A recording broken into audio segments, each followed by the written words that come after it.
Roger? Oui, mais je ne sais pas par où commencer là. Bah, les truites, par Les exemple. truites, eh ben, tu recherchais dans les rivières à l'ombre des arbres, tout ça. Tu voyais les truites, tu descendais dans l'eau, tu passais la main sur le ventre, tu les caressais, et puis doucement tu les serrais aux ouïes, et puis tu les mettais dans le sac. Et voilà, Le repas pour le soir, quoi. voilà, c'était le repas pour le soir. On gâchait rien, c'était écolo, Ah, non, en fait. non, non, Hein. il n'y avait rien qui était gâché, c'était partagé avec les voisins, avec les... On partageait tout ce qu'on attrapait, que ce soit des truites, ou des écrevisses, ou des trucs comme ça, on faisait des repas ensemble. Et avant, il y avait des écrevisses partout. Tu les faisais même dans le petit ruisseau Il y du en avait village. dans tous les ruisseaux de village, de province et tout ça, il y avait des écrevisses. Et ils ont tout flingué avec Et les... puis ça a tout été détruit avec les poisons, toutes les conneries agricoles. Ouais.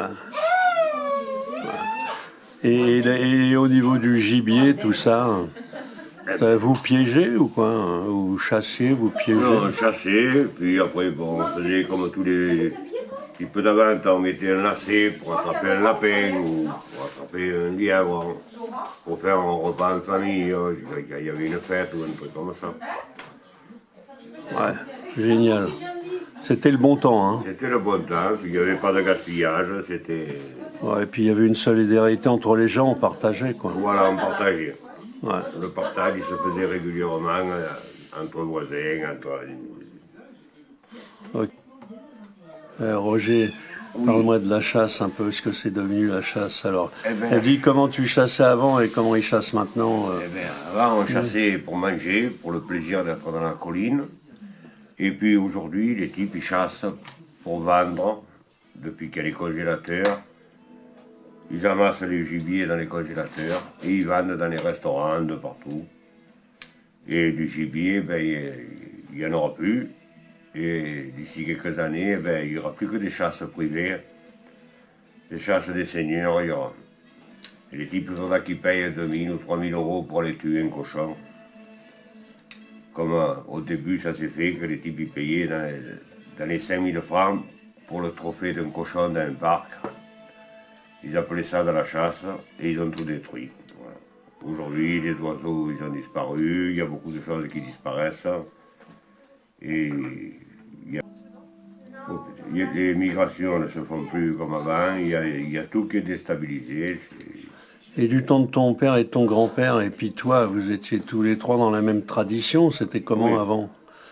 Eh bien, il y a 60 ans en arrière, 70 ans, il venait des bêtes de toutes les contrées de l'Europe, il en venait de Russie, il en venait du Canada, il y avait des bêtes. Elles étaient baguées, c'est pour ça qu'on sait d'où elles venaient. Et voilà. Et aujourd'hui, on ne voit plus rien. La destruction de toutes les ribes, où les bêtes elles trouvaient à manger, à nicher.